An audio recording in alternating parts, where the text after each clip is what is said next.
దిశ TV news కి స్వాగతం. ముందుగా హెడ్లైన్స్.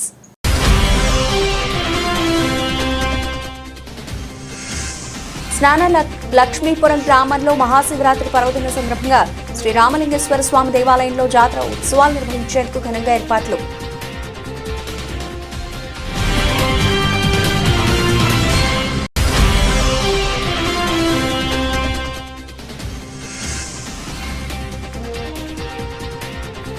వాహనదారులు రోడ్డు భద్రతా నిబంధనలు పాటించాలి. ఎస్పీ అవినాష్ కుమార్.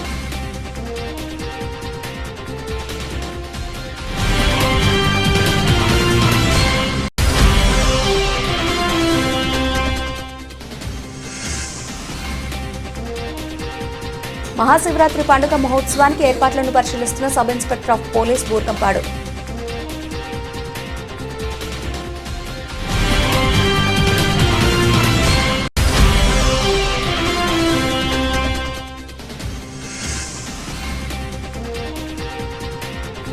శ్రీ గంగా పార్వతీ సమేత శ్రీ సంగమేశ్వర స్వామివారి మహాశివరాత్రి బ్రహ్మోత్సవాలు.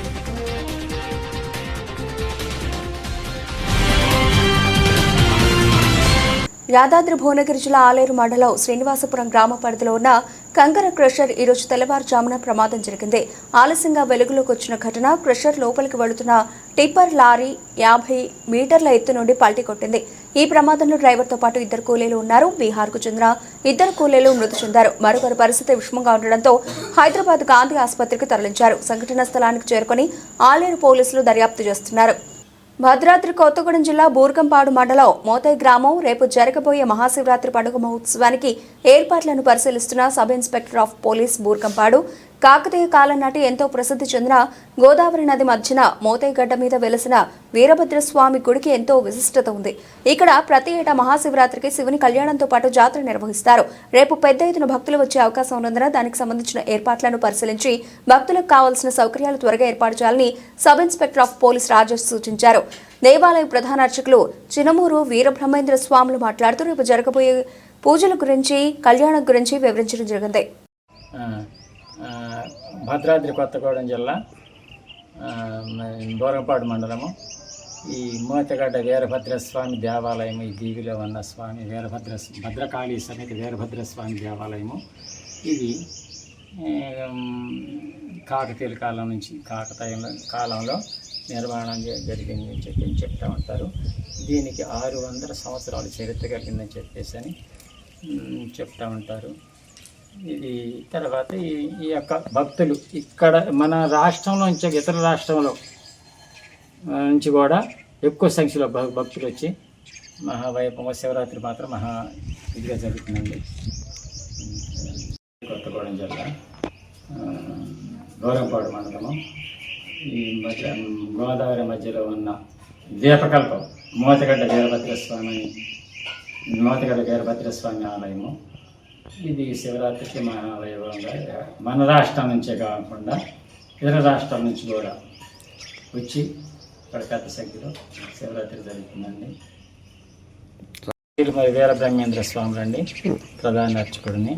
ఇది మా తాతల కాలం నుంచి, మాది 3వ తరం కూడా అయిపోయింది. నేను కూడా రిటైర్డ్ అయిపోయాను. తాత్కాలిక అర్చకుడిగా మీరే చేయండి అని చెప్పేసి ఎవరిని అపాయింట్మెంట్ చేసుకోలేదు, నేనే చేస్తున్నాను. ఇప్పుడు ఈ మహాశివరాత్రి సందర్భంగా రేపు ఉదయం 5 గంటల నుంచి మహాన్యాస రుద్రాభిషేకం జరుగుతుంది గుడిలో. మామూలుగా తాత్కాలికంగా బయట లింగాకారం నుంచి తాత్కాలిక అభిషేకాలు కూడా ఇంకొక అర్చకుడు బయట చేయించుకునేవాళ్ళు, వాళ్ళకి తాత్కాలికంగా అభిషేకం చేయించుకునే వాళ్ళు 150 రూపాయలు తీసుకుంటారు. ఇక్కడ 350 రూపాయలు ఏమో టికెట్ తీసుకుంటారు మహాన్యాస రుద్రాభిషేకానికి. కాబట్టి ప్రొద్దున్నే ఉదయమే 5 గంటల దగ్గర నుంచి 8 గంటల వరకు మహాన్యాస రుద్రాభిషేకాలు జరుగుతూ ఉంటాయి. తర్వాత ఏమో దర్శనం జరుగుతుంది. సాయంకాలం 7 గంటల దగ్గర నుంచి ఉదయం అంకురారోపణ, ధ్వజారోహణ, తర్వాత హోమము, రుద్రహోమము, బలిహరణ. రాత్రి 12 గంటలకేమో లింగోద్భవ కాలం అందు రుద్రాభిషేకము, బిల్వార్చన జరుగుతుందండి. తర్వాత స్వామివారికి కళ్యాణం జరుగుతుందండి. రాత్రి 12 తెల్లవారిన దాకా కూడా స్వామివారి కళ్యాణం కూడా జరుగుతుందండి. ఖమ్మం జిల్లా వైరా మండలం స్నానాల లక్ష్మీపురం గ్రామంలో మహాశివరాత్రి పర్వదినం సందర్భంగా శ్రీ రామలింగేశ్వర స్వామి దేవాలయంలో జాతర ఉత్సవాలు నిర్వహించేందుకు ఘనంగా ఏర్పాట్లు చేశారు. స్నానాల లక్ష్మీపురం గ్రామంలో శ్రీ రామలింగేశ్వర స్వామి దేవాలయం ఎంతో విశిష్టత కలిగి ఉంది. ప్రజాదరణ కలిగినటువంటి క్షేత్రం ఇది. గత 100 సంవత్సరాల చరిత్ర కలిగిన దేవాలయం. ఈ యొక్క దేవాలయం సాక్షాత్తు శ్రీరామచంద్రుడి యొక్క క్షేత్రంలో శివపార్వతుల స్వామివారిని ప్రతిష్ఠించి రాముల వారి చేతుల మీదుగా అభిషేకాలు నిర్వహించారు. అప్పట్లో సీతారామచంద్రుల వారు భద్రాచలం వెళుతూ శ్రీరామలింగేశ్వర స్వామి దేవాలయం పక్కనే తూర్పు భాగాన నదిలో పుణ్యస్నానాలు ఆచరిస్తుండగా శివపార్వతులు రాముల వారి విగ్రహాలు దొరికాయని పురాణాలు చెబుతున్నాయని ఆలయ ప్రధాన అర్చకులు తెలిపారు. అదే క్షేత్రంలో సీతారామచంద్ర స్వాముల వారి విగ్రహాలను ప్రతిష్ఠించి శ్రీరామనవమి రోజు సీతారామచంద్ర స్వాముల కళ్యాణ మహాశివరాత్రి రోజున శివపార్వతుల కళ్యాణం జరుపుతున్నట్లు తెలిపారు. మహాశివరాత్రి పర్వదినం సందర్భంగా జాతర మహోత్సవాలు 3 రోజుల పాటు ఘనంగా జరుగుతాయని 26వ తేదీ ఉదయం 4 గంటల నుంచి శ్రీరామలింగేశ్వర స్వామి దేవాలయం సమీపంలోని వైరా నదిలో భక్తులు పుణ్యస్నానాలు ఆచరించి శివునికి అభిషేక పూజలు నిర్వహిస్తారని ఆలయ పూజారి తెలిపారు. శ్రీరామలింగేశ్వర స్వామి దేవాలయాన్ని అభివృద్ధి చేసేందుకు తెలంగాణ రాష్ట్ర ప్రభుత్వం డిప్యూటీ సీఎం మల్లు భట్టి విక్రమార్క సారథ్యంలో 3,20,00,000 రూపాయలతో కళ్యాణ మండపంతో పాటు పలు అభివృద్ధి పనులు జరుగుతున్నాయని తెలిపారు. భక్తులకు తాగునీటికి ఇబ్బందులు లేకుండా వాటర్ ట్యాంకులను ఏర్పాటు చేశారు. స్నానాలక్ష్మీపురం బ్రహ్మోత్సవాలు శివరాత్రి బ్రహ్మోత్సవాల సందర్భంగా ఏర్పాట్లు చూడటానికి ఈరోజు రావడం జరిగింది. ఇక్కడ లోపల ఉన్నటువంటి పెద్దలు మరియు డిప్యూటీ సీఎం గారి సహకారంతో దేవాదాయ శాఖ తరఫున అన్ని రకాల ఏర్పాట్లు చేసి ఉన్నాము. 26 నుంచి ఇక్కడ బ్రహ్మోత్సవాలు జరుగుతాయి. ఈ కార్యక్రమానికి డిప్యూటీ సీఎం గారు కుటుంబ సమేతంగా కళ్యాణ మహోత్సవానికి హాజరై స్పెషల్ డెవలప్మెంట్ ఫండ్స్ కింద మన భట్టి విక్రమార్క గారు ఉప ముఖ్యమంత్రి గారు 3 కోట్ల చిల్లర 20 లక్షల వరకు నిధులు మంజూరు చేయడం జరిగింది. పనులు కూడా త్వరితగతంగా జరుగుతున్నాయి. అతి త్వరలో ఈ పనులు ముగించుకొని సార్ చేత ప్రారంభం చేయడానికి కూడా అన్ని రకాలుగా జరుగుతూ ఉన్నాయి ఏర్పాట్లు. ఓకే అండి. ఓం నమ శివాయ. స్నానాల లక్ష్మీపురం వైరా మండలం ఖమ్మం జిల్లా. మన స్నానాల లక్ష్మీపురంలో వేంచేసి ఉన్నటువంటి శ్రీ రామలింగేశ్వర స్వామి వారి యొక్క దేవస్థానం. ఇది గత 100 సంవత్సరాలు చరిత్ర కలిగినటువంటి దేవాలయం. సాక్షాత్తు శ్రీరామచంద్రమూర్తి యొక్క శివలింగాన్ని ప్రతిష్ఠించినటువంటి మహిమాన్వితమైనటువంటి క్షేత్రం. ఈ క్షేత్రంలో శివరాత్రి రోజున లక్షలాది మంది భక్తులు కోనేటి స్నానంలో పుణ్యస్నానాలు ఆచరించి స్వామివారిని దర్శించి వారి యొక్క మొక్కులు తీర్చుకుంటూ ఉంటారు. అదేవిధంగా ఈ క్షేత్రంలో రాముల వారు శివుడు ఇద్దరు కూడా ఒకే క్షేత్రంలో ఉంటారు. కాబట్టి ఈ యొక్క క్షేత్రానికి రామలింగేశ్వర స్వామి అనే నామకరణం కూడా చేయటం జరిగింది. ఈ యొక్క దేవాలయం కొన్ని దశాబ్దాల నుంచి భక్తుల యొక్క కోరికలు తీర్చుతూ పుణ్యక్షేత్రంగా విరాజిల్లుతూ భక్తుల యొక్క కోరికలందరికీ కూడా తీరుస్తూ స్వామివారి యొక్క మహిమ గురించి చాలా విశేషంగా ఈ యొక్క స్థల పురాణం కానీ ఇక్కడ ఉన్నటువంటి క్షేత్రం కానీ భక్తులంతా స్వామివారిని దర్శించి చూసి తరించి స్వామివారి యొక్క కృపకు పాత్రలు కావాల్సిందిగా మనం. నిర్మల్ జిల్లా ఎస్పీ జానకి షర్మిల ఆదేశాల మేరకు బైంసా ఏఎస్పీ అవినాష్ కుమార్ ఆధ్వర్యంలో పట్టణ సీఐ గోపీనాథ్ మరియు ఎస్ఏలు మొహమ్మద్ గౌస్, జి శ్రీనివాస్, కరీం 30 మంది పోలీసు సిబ్బందితో కలిసి కార్డన్ సెర్చ్ నిర్వహించారు. పట్టణంలోని రాజీవ్ నగర్ మరియు ఓవైసీ నగర్లో పోలీసులు కమ్యూనిటీ కాంట్రాక్ట్ ప్రోగ్రాం నిర్వహించారు. ఏఎస్పీ అవినాష్ కుమార్ మాట్లాడుతూ వాహనదారులు రోడ్డు భద్రతా నిబంధనలు పాటించాలని, ప్రమాదాలు జరగకుండా చూసుకోవాలన్నారు. ఇటీవల కాలంలో సైబర్ నేరస్తులు అధికంగా ఉన్నారని, ప్రతి ఒక్కరూ అప్రమత్తంగా ఓటీపీ కానీ ఎటువంటి ఆన్లైన్ ట్రాన్సాక్షన్ తెలియని వారికి చేయకుండా ఉండాలని కోరారు. ద్విచక్ర వాహనం నడిపేవారు హెల్మెట్ తప్పక వాడాలని, 4-వీలర్ వాహనం నడిపేవారు సీట్ బెల్ట్ ధరించాలని తెలిపారు. కార్యక్రమంలో ఎస్ఐలు, పోలీసు సిబ్బంది తదితరులు పాల్గొన్నారు. सोच आता है, गलत सोच, उस पे वो लोग कंट्रोल करेंगे. तो बताइए बच्चों को भी कि भाई रोजा रखो, नमाज पढ़ो, कम से कम 5 बार. रमजान के महीने में तो 5 बार नमाज पढ़ना चाहिए, नहीं पढ़ना चाहिए? होगा नहीं होगा, कोई इशू नहीं है, पर ड्राइविंग लाइसेंस बनवाएं, है ना. चौथी पॉइंट जो ये है, देखिए यहाँ भैंसे में क्या हो रहा है, कुछ लोग आ रहे हैं बोल रहे हैं कि ठीक है भाई, जो ठेले वाले है, रेवड़ी वाला है, गरीब आदमी है, उसको बोल रहे एक काम कर, ये ले तू अपना आधार दे, अपना पैन कार्ड दे, तेरे नाम पे मैं अकाउंट खुलवा देता, बैंक अकाउंट खुलवा देता, महीने का 3 महीने का तुझे मैं 5,000 10,000 दे दूंगा. भाई गरीब आदमी उसको क्या पता है, बोले ठीक है साहब ये लो मेरा आधार, ये लो मेरा पैन, वो ले जा रहे हैं इससे अपना अकाउंट, बैंक अकाउंट खोल दे रहे हैं। मैं गया, मैं गौस के नाम पर अकाउंट खोल दिया, इनका सारा डिटेल मेरे पास है, इनके अकाउंट से मैं किसी आतंकवादी को किसी కృష్ణా జిల్లా నాగాయలంక మండలం సంగమేశ్వరం గ్రామంలో వేంచేసి ఉన్న శ్రీ గంగా పార్వతీ సమేత శ్రీ సంగమేశ్వర స్వామి వారి మహాశివరాత్రి బ్రహ్మోత్సవాలు 25 ఫిబ్రవరి 2025 నుండి 28 ఫిబ్రవరి 2025 తేదీ వరకు జరుగును. ఫిబ్రవరి 25న స్వామివారిని పెళ్లి కుమారుని చేయడం, అలాగే ఫిబ్రవరి 26వ తేదీన జగజ్యోతి మహోత్సవం, 27వ తేదీన స్వామివారి రథోత్సవం, 28న వసంతోత్సవం మరియు పవళింపు సేవ కార్యక్రమం జరుగును. ఇక ఫిబ్రవరి 26వ తేదీన శ్రీ కనకదుర్గ నాట్య మండలి 4 గ్రామం వారిచే పంచరత్నాల నాటక ప్రదర్శన జరుగును. ఫిబ్రవరి 27వ తేదీన కొక్కిలిగడ్డ శివవర్మ ఆధ్వర్యంలో కమ్మనమోలు వారిచే విప్లవ సింహాల నాటకం ప్రదర్శింపబడను. కావున భక్తులందరూ స్వామివారి కార్యక్రమాల్లో పాల్గొని స్వామివారి తీర్థ ప్రసాదాలు సేవించవలసిందిగా ఆలయ ఈవో సిహెచ్ సుధాకర్ తెలిపారు. మహాశివరాత్రికి భక్తులకు కావాల్సిన అన్ని ఏర్పాట్లు చేసి ఉన్నారు. నంద్యాల జిల్లా చాగలమరి గ్రామంలో పాత శివాలయం శ్రీ రామలింగేశ్వర స్వామి దేవస్థానం నుంచి శ్రీశైలంకు జ్యోతిర్మూడితో బయలుదేరిన పసుల ప్రసాద్, కుమారి రమణ, నాగేంద్రరెడ్డి, ఆవుల ప్రసాద్, జయరామలింగారెడ్డి అలాగే విష్ణు దాదాపు 12 మందికి ఇరుముడి కట్టడం జరిగింది. ఆలయ పూజారి నాగభూషణ అర్చకత్వంతో శివుడికి పాలు పంచామృత అభిషేకాలు నిర్వహించారు. కార్యక్రమంలో ఆలయ అధ్యక్షుడు వీరంరెడ్డి భాస్కర్ రెడ్డి, శివభక్త సమాజం స్వాములు అంగడి రాజేష్, వాలంకొండు సాయి, సుదర్శన్ రావు, శివయ్య భక్తులు తదితరులు పాల్గొన్నారు.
జనగామ జిల్లా పాలకుర్తి నియోజకవర్గం దేవరూపల మండల కేంద్రంలో బీఆర్ఎస్ పార్టీ కార్యాలయంలో బీఆర్ఎస్ నాయకులపై పెట్టిన అక్రమ కేసులను నిరసిస్తూ మాజీ మంత్రి ఎర్రబెల్లి దయాకర్రావు మీడియా సమావేశాన్ని నిర్వహించి మాట్లాడుతూ నీళ్లు లేక రైతులు కష్టపడి పండించిన పంట ఎండిపోతోందని, కేసీఆర్ ఉన్నప్పుడు ఎక్కడా కూడా పంటలు ఎండిపోలేదని, అమలు కాని హామీలతో అధికారంలోకి వచ్చి రైతులను ఆగం చేస్తున్నారని, పాలకుర్తిలో ఎండిన రైతుల పంటలు చూస్తూ ఉంటే బాధ అనిపిస్తోందని, రైతులు మళ్లీ బోర్లు వేసుకునే పరిస్థితి వచ్చిందని, అక్రమ ఇసుక రవాణాను ప్రశ్నిస్తే కేసులు పెట్టారని, పోలీసులు కాంగ్రెస్ పార్టీకి ఏజెంట్లుగా పనిచేస్తున్నారని, తమ కార్యకర్తల మీద అక్రమ కేసులు పెట్టిన వారిని వదిలిపెట్టేది లేదని, తాను ఎప్పుడూ కాంగ్రెస్ కార్యకర్తలపై తప్పుడు కేసులు పెట్టలేదని అన్నారు.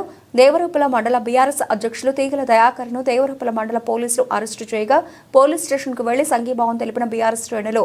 ఈ కార్యక్రమంలో బీఆర్ఎస్ జిల్లా నాయకులు పల్లా సుందర్ రామ్రెడ్డి, మాజీ మండల అధ్యక్షుడు బస్వ మల్లేష్, మాజీ ఎంపీపీ కొల్లూరి సోమయ్య, మండల బీఆర్ఎస్ నాయకులు, యోజన నాయకులు, కార్యకర్తలు తదితరులు పాల్గొన్నారు.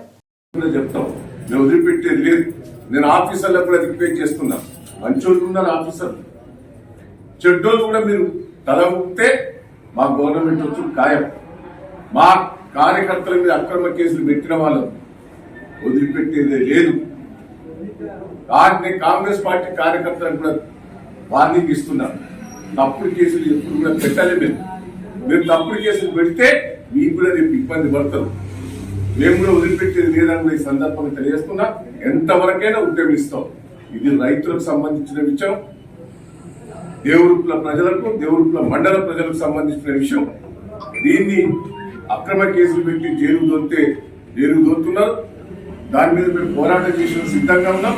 ఎంతకైనా ఎదుర్కొంటామని కూడా ఈ సందర్భంగా తెలియజేస్తున్నా. కార్యకర్తలు ధైర్యంగా ఉండాలి. దీని దగ్గర ఎంతో పోవద్దని కూడా ఈ సందర్భంగా తెలియజేస్తున్నాం. కోర్టు నుంచి కూడా ఆర్డర్ తెచ్చాను, అయినా నేను తొలగేయాలి. నా మీద శత్రుత్వం పెట్టుకున్నారు వాళ్ళు కూడా.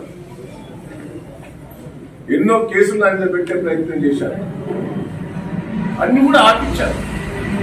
ఇలా ఉష్కంతా పోతే ప్రజలకు ఇబ్బంది అవుతుంది. నేను చెట్టాను కట్టాను, దేవాలయ నీళ్లు యశవంతపురం వాటి మీద వదిలిపెట్టాను.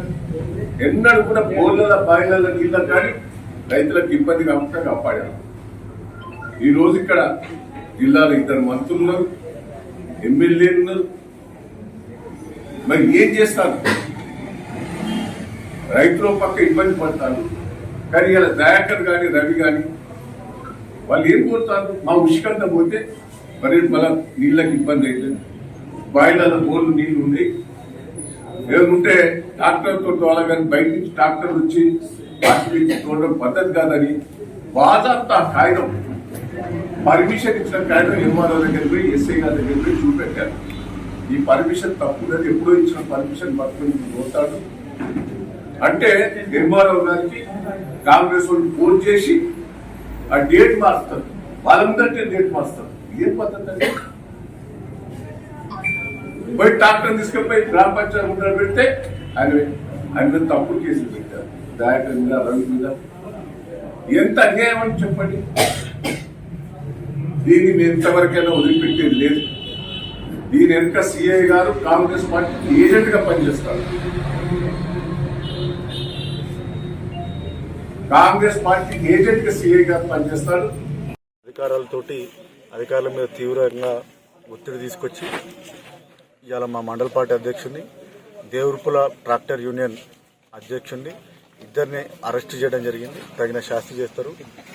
పదే మీరు ఈ కక్ష సాధింపు ధోరణిని తగ్గించుకోవాలా, లేకపోతే రేపు భవిష్యత్తులో ఇదే మీకు పునరావృతం కూడా కావచ్చు. దయచేసి ఇక మీదకైనా మీరు మా మీద కాన్సన్ట్రేషన్ తగ్గించి, ఇంకా రైతులకు ఇక్కడ ప్రతి ఊరికి నీళ్లు రాలేదు, వాటి మీద కాన్సన్ట్రేషన్ చేయండి. లేకపోతే మీకు ఏమైనా ఇబ్బంది ఉంటే మేము అడగడం, మీకు ఇబ్బంది ప్రశ్నించడం అనేది ప్రతిపక్ష యొక్క పాత్ర. ఆ పాత్రను మేము జీర్ణించుకోలేకపోతున్నాం అంటే ఒకటేసారి దేవరూపల నాయకులు, బీఆర్ఎస్ నాయకులు, ఫ్రంట్ లైన్ లో కొట్లాడుతున్న నాయకులందరి మీద మీకు నచ్చిన సెక్షన్ల కింద కేసేసి మేము పోయి జైల్లో కూర్చుంటాం. కానీ మీరు ప్రజా సమస్యల మీద దయచేసి శ్రద్ధ సాధించాలని కోరుకుంటూ థ్యాంక్ యూ. భద్రాద్రి కొత్తగూడెం జిల్లా అశ్వాపురం మండలం చింతిర్యాల గ్రామంలో గోదావరి తీరాన వెలసిన దక్షిణ కాశీ విశ్వేశ్వర జ్యోతిర్లింగ క్షేత్రంలో మహాశివరాత్రి పర్వదిన సందర్భంగా అమ్మ నాగర్ నారాయణి ఆధ్వర్యంలో శివపార్వతుల కళ్యాణ మహోత్సవానికి అన్ని ఏర్పాట్లు పూర్తి చేసినట్లు అమ్మ సేవా సింగ్ తెలిపింది. కావున భక్తులు అధిక సంఖ్యలో పాల్గొని స్వామివారి కళ్యాణాన్ని కనురారా తిలకించి మహాన ప్రసాదం స్వీకరించాలని భక్తులకు తెలిపారు. పుణ్యేశ్వరికి ప్రత్యేక పంచామృతాభిషేకములు తదుపరి మహాహారతి అమ్మ నాగనారాయణి నిర్వహించనున్నారు. కావున భక్తులు అధిక సంఖ్యలో పాల్గొని స్వయం సిద్ధం అమ్మ నాగనారాయణి ఆశీర్వాదం పొందగలరు. ముఖ్య గమనిక: కళ్యాణ అనంతరం మహా అన్న ప్రసాదమును కాశీ అన్న పుణ్యేశ్వరి సన్నిధిలో భక్తులందరూ స్వీకరించి శివపార్వతుల అనుగ్రహము పొందగలరు అని కోరుకొనుచు అమ్మా సేవా సంఘ్. ఖమ్మం జిల్లా వైరా నియోజకవర్గ కేంద్రంలో టీఎస్యూటీఎఫ్ ఆధ్వర్యంలో ఎమ్మెల్సీ అభ్యర్థి విజయాన్ని కాంక్షిస్తూ ఉపాధ్యాయ సంఘాలతో సమావేశం నిర్వహించారు. సమావేశానికి ముఖ్య అతిథిగా యూటీఎఫ్ రాష్ట్ర కార్యదర్శి చావ రవికుమార్ హాజరయ్యారు. ఈ సందర్భంగా ఆయన మాట్లాడుతూ ఎమ్మెల్సీ అభ్యర్థి నర్సిరెడ్డి గెలిస్తేనే ఓటర్ గెలిచినట్లని, ఇంకెవరు గెలిచినా వారు వెంటనే అధికార పార్టీలో చేరిపోయే అవకాశవాదులేనని, అప్పుడు ఓటర్ ఓడిపోతారని అన్నారు. నర్సిరెడ్డి మాత్రమే గత 6 ఏళ్లుగా నిజమైన ఉపాధ్యాయ ప్రతినిధిగా వ్యవహరిస్తున్నారని అన్నారు. నిత్యం నియోజకవర్గంలో పర్యటిస్తూ విద్యారంగం ఉపాధ్యాయుల సమస్యల పరిష్కారానికి కృషి చేశారని, నర్సిరెడ్డి చొరవతోనే టెట్ వివాదం పరిష్కారమైందని, వేలాది మంది ఉపాధ్యాయులకు బదిలీలు పదోన్నతులు వచ్చాయని అన్నారు. తనకు మంజూరైన నియోజకవర్గ అభివృద్ధి నిధులను 100% పాఠశాలలు కళాశాల అభివృద్ధికి కేటాయించాలని, ముఖ్యమంత్రి సహాయ నిధి నుండి పేదలకు వైద్య సహాయం కోసం 4.5 కోట్లు మంజూరు చేయించారని తెలిపారు. ఈ సమావేశంలో టీఎస్యూటీఎఫ్ ఖమ్మం జిల్లా అధ్యక్షులు షేక్ రంజాన్, టీపీటీఎఫ్ బాధ్యులు ఏవి నాగేశ్వరరావు పాల్గొన్నారు. 27వ తేదీ వరంగల్, ఖమ్మం, నల్గొండ ఉపాధ్యాయ నియోజకవర్గానికి, అదేవిధంగా కరీంనగర్ ఉపాధ్యాయ గ్రాడ్యుయేట్ నియోజకవర్గానికి ఎన్నికలు జరుగుతూ ఉన్నాయి. మరి ఎన్నికల్లో ఉద్యమ అభ్యర్థులుగా నల్గొండ నియోజకవర్గం నుంచి అలుగువేలి నర్సిరెడ్డి గారు ప్రస్తుత ఎమ్మెల్సీ మరోసారి ఉపాధ్యాయ అధ్యాపక సంఘాల మద్దతుతో పోటీ చేస్తూ ఉన్నారు. అదేవిధంగా కరీంనగర్ నియోజకవర్గం నుంచి టీపీటీఎఫ్ పూర్వ అధ్యక్షుడు అశోక్ కుమార్ పోటీ చేస్తూ ఉన్నారు. ఇద్దరికి టీఎస్యూటీఎఫ్, టీపీటీఎఫ్ పరస్పరం సహకరించుకుంటూ ఇద్దరిని గెలిపించుకోవడం కోసం కృషి చేస్తూ ఉన్నాం. మరి ఈ సందర్భంలో వరంగల్, ఖమ్మం, నల్గొండ నియోజకవర్గం నుంచి పోటీ చేస్తున్నటువంటి అలుగువల్లి నర్సిరెడ్డి గారి విజయాన్ని కాంక్షిస్తూ మేము ఈరోజు మీ ద్వారా ఉపాధ్యాయులకి కొన్ని విషయాలు చెప్పదలుచుకున్నాం. ప్రధానంగా ఈ నియోజకవర్గంలో 19 మంది అభ్యర్థులు పోటీలో ఉన్నారు. పోటీ చేసేవారిలో కొంతమంది రాజకీయ పార్టీల నుంచి ఉన్నారు, కొంతమంది ఉపాధ్యాయ సంఘాల మ్యాండేట్స్తో పోటీలో ఉన్నారు, మరి కొందరు వ్యక్తులుగా పోటీ చేస్తూ ఉన్నారు. పోటీ చేసే అవకాశం, ఆ హక్కు ఎవరికైనా ఉంది. కానీ పోటీ చేసేటువంటి వాళ్ళలో ఓటర్లు ఎంచుకునేటువంటి ప్రాధాన్యత క్రమంలో ఓటు ఇచ్చేటప్పుడు ప్రభుత్వ విద్యారంగం పట్ల, ఉపాధ్యాయ సమస్యల పట్ల వాళ్ళకు ఉన్న అవగాహన ఏంటి, గతంలో వాళ్ళ ఓటుని ఆ భ్రమలకు లోనై ఓటుని మీ దుర్వినియోగం చేసుకోబాకండి. మీ ఓటుని ఒక నిజాయితీపరుడు, నిబద్ధత కలిగినటువంటి నర్సిరెడ్డి గారికి ఓటు వేయడం ద్వారా మీరు గెలవాలని చెప్పేసి ఉపాధ్యాయులందరికీ మీ ద్వారా కోరుతా ఉన్నాను. ఈ ఎమ్మెల్సీ ఎన్నికలు గెలుపోవటాలతో సంబంధం లేకుండా గత 50 ఏళ్ల కాలంలో ఈ రాష్ట్రంలో ఉపాధ్యాయ ఉద్యమంలో ఉపాధ్యాయ సంఘాలు పోరాడుతూ ఉన్నాయి. తెలంగాణ వచ్చాక కూడా ఉపాధ్యాయ సంఘాల పోరాట కమిటీగా టీఎస్యూటీఎఫ్, టీపీటీఎఫ్, డిటిఎఫ్ ఇంకా ఇతర సంఘాలు కలిసి మరి ఈరోజు పెద్ద ఎత్తున గత 10 ఏళ్లలో ఉద్యమాలు నిర్వహించాం. ఆ 317 వ్యతిరేకంగా కానీ, సిపిఎస్కి వ్యతిరేకంగా కానీ, ఇంకా పిఆర్సీ కోసం, ప్రమోషన్ల బదిలీల కోసం, మరి ప్రమోషన్ల బదిలీల కోసం మేము పెద్ద ఎత్తున ఉద్యమం చేస్తే, ఇందిరా పార్క్లో ధర్నా చేస్తే మా మీద కేసులు పెట్టారు. వాటి నుంచి వాళ్ళ ఎదుర్కొంటా ఉన్నాం. 4 ఏళ్ల నుంచి కోర్టుల చుట్టూ తిరుగుతూ ఉన్నాం. మరి ఆ సమస్య పరిష్కారం కోసం టెట్ వివాదం వస్తే మధ్యలో ఆ వివాదం పరిష్కారాన్ని నర్సిరెడ్డి గారు ఉపాధ్యాయ సంఘాలన్నింటినీ తీసుకెళ్లి ఢిల్లీ తీసుకెళ్లి ఎన్సిటి సెక్రటరీతో మాట్లాడి పరిష్కారం చేసినటువంటి సందర్భం కూడా ఉన్నది. మరి ఇటువంటి సందర్భంలో ఈ ప్రభుత్వం కూడా నెల మొదటి తేదీని జీతం ఇస్తామని వాగ్దానం చేశారు, ఇస్తా ఉన్నారు. మరి సిపిఎస్ రద్దు చేస్తామని, 317 బాధితులకు న్యాయం చేస్తామని, హెల్త్ కార్డ్స్ ఇస్తామని, 6 నెలల్లో మంచి పిఆర్సీ ఇస్తామన్నారు, పెండింగ్ బిల్స్ క్లియర్ చేస్తామన్నారు, పెండింగ్ డిఎల్ రిలీజ్ చేస్తామన్నారు. మరి సమస్యలు ఏవి కూడా 14 నెలల నుంచి పరిష్కారం కావట్లేదు. కాబట్టి పరిష్కారం చేస్తారనే నమ్మకం మాకుంది ఈ ప్రభుత్వం మీద. ఒకవేళ పరిష్కారం చేయకపోతే వచ్చే ఆర్థిక సంవత్సరంలో ఉపాధ్యాయ ఉద్యోగ సంఘాల ఐక్య వేదిక జేఏసీ ఆధ్వర్యంలో పెద్ద ఎత్తున పోరాటానికి కూడా మేము సిద్ధంగా ఉన్నాం. కాబట్టి ఉపాధ్యాయులు ఆలోచించాల్సింది, ఈరోజు అధికార పార్టీ పంచన చేరి వాయిస్లెస్గా మారేవాళ్ళు కాదు. ప్రభుత్వం ఎవరు ఏదైనా ముఖ్యమంత్రి ఎవరు అధికారంలో ఉన్నా ఉపాధ్యాయుల పక్షాన్ని నిలబడి కొట్లాడగలిగిన వాళ్ళు, ప్రశ్నించగలిగిన వాళ్ళని ఎమ్మెల్సీలుగా ఎన్నుకోవాలి. కాబట్టి ఆ రకంగా ఉపాధ్యాయ సంఘాల పోరాట కమిటీగా ఈరోజు మేము చేసిన ఉద్యమాలను గమనించి మరి ఆ ఉద్యమాలకు బాసుగా నిలబడ్డ అలుగువేలు నర్సిరెడ్డి గారిని ఈ నియోజకవర్గం నుంచి అత్యధిక మొదటి ప్రాధాన్యత ఓటుతో ఎన్నుకోవాలని చెప్పేసి మరీ విజ్ఞప్తి చేస్తూ సెలవు తీసుకున్నాను. కృష్ణా గుంటూరు జిల్లాల పట్టభద్రుల ఎమ్మెల్సీ ఎన్నికల్లో కూటమి బలపరిచిన అభ్యర్థి ఆలపాటి రాజేంద్ర ప్రసాద్ గెలుపు కోసం అందరూ ఐక్యంగా కృషి చేయాలని విజయవాడ పార్లమెంట్ సభ్యులు కేశినేని చిన్ని పిలుపునిచ్చారు. ఆలపాటి రాజేంద్ర ప్రసాద్ గెలుపుంచుకోవడం ద్వారా రాష్ట్ర అభివృద్ధికి తోడ్పడాలని కోరారు. విజ్ఞతతో ఆలోచించి తమ ఓటు హక్కును వినియోగించుకోవాలని విజ్ఞప్తి చేశారు. ఉమ్మడి కృష్ణా గుంటూరు జిల్లాల పట్టభద్రుల ఎమ్మెల్సీ ఎన్నికల నేపథ్యంలో భవానీపురం చర్చి సెంటర్ వద్ద ఉన్న సెయింట్ జోన్స్ స్కూల్ నందు స్కూల్ ఉపాధ్యాయులతో ఎంపీ కేశినేని చిన్ని సమావేశం నిర్వహించారు. ఈ సందర్భంగా ఎంపీ కేశినేని చిన్ని మాట్లాడుతూ ఉపాధ్యాయులు అందరూ విజ్ఞతతో తమ ఓటు హక్కును వినియోగించుకోవాలన్నారు. ఎన్నికల అధికారులు ఇచ్చిన పెన్నుతో సీరియల్ నంబర్ 1పై మొదటి ప్రాధాన్యత ఓటు వేసి కూటమి బలపరిచిన అభ్యర్థి ఆలపాటి రాజేంద్ర ప్రసాద్ కు ఓటు వేసి గెలిపించాలని కోరారు. ఆలపాటి రాజేంద్ర ప్రసాద్ కు ఓటు వేస్తే సీఎం చంద్రబాబు నాయుడుకు ఓటు వేసినట్లే అని అన్నారు. ఆలపాటి రాజేంద్ర ప్రసాద్ అత్యధిక మెజార్టీతో గెలిపించి రాష్ట్ర అభివృద్ధికి తోడ్పడాలన్నారు. కార్యక్రమంలో నాయకులు నాగల్ మీరా, ముద్దా వెంకన్న, ఎంఎస్ బేగ్, ఎదుపాటి రామయ్య, 43వ డివిజన్ అధ్యక్షులు కొనికి కొండయ్య, జనరల్ సెక్రటరీ వల్లభనేని ప్రసన్నలక్ష్మి, నాయకులు, కార్యకర్తలు పెద్ద సంఖ్యలో పాల్గొన్నారు. నమస్కారం. ఇవాళ సెయింట్ జాన్ స్కూల్లో ఎమ్మెల్సీ ఎలక్షన్ సందర్భంగా ఆలపాటి రాజేంద్ర ప్రసాద్ గారిని ఓటేయమని అభ్యర్థించడానికి ఇక్కడికి రావడం జరిగింది. ఇవాళ అందరూ కూడా తెలుగుదేశం పార్టీ అభ్యర్థిని ఘన విజయం చేకూర్చాలని అందరూ కూడా కృతనిశ్చయంతో ఉన్నారు. వాళ్ళందరూ కూడా తప్పకుండా ఓటేస్తామని చెప్పారు. ఎందుకంటే చంద్రబాబు నాయుడు గారు ముఖ్యమంత్రిగా ఉంటే పిల్లల భవిష్యత్తు బాగుంటుంది, రేపు 2047 స్వర్ణాంధ్రప్రదేశ్కి బాటలు వేస్తాయని. ఎందుకంటే ముఖ్యంగా చదువుకున్న వాళ్ళు చంద్రబాబు నాయుడు గారు రాష్ట్రం అభివృద్ధి చేయాలని ముందుగా గుర్తించారు. అంతేకాకుండా అన్ని వర్గాలు గుర్తించడం వల్ల మేము గత ఎన్నికల్లో భారీ మెజార్టీతో గెలిచాం. తప్పకుండా రేపు 27వ తారీఖు జరగబోయే ఎమ్మెల్సీ ఎన్నికల్లో 1వ నెంబర్ గుర్తు మీద 1వ నెంబర్ వేసి ఓటు వేసి ఆలపాటి రాజేంద్ర ప్రసాద్ గారిని ఘన విజయం అందించబోతున్నారు. తప్పకుండా అందరికీ ధన్యవాదాలు. Thank you. బ్రిటన్ ముగించే ముందు హెడ్లైన్స్ మరోసారి.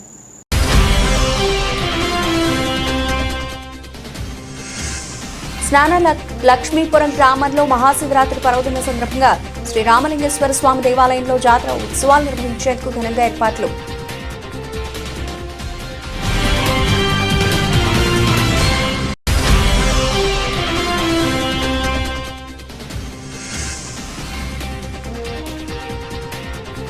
వాహనదారులు రోడ్డు భద్రతా నిబంధనలు పాటించాలి. ఎస్పీ అవినాష్ కుమార్.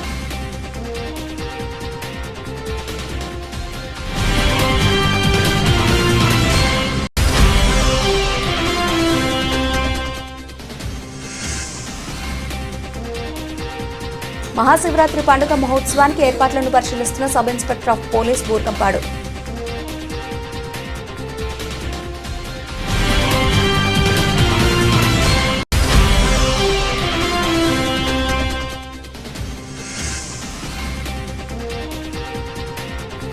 శ్రీ గంగా పార్వతీ సమేత శ్రీ సంగమేశ్వర స్వామివారి మహాశివరాత్రి బ్రహ్మోత్సవాలు.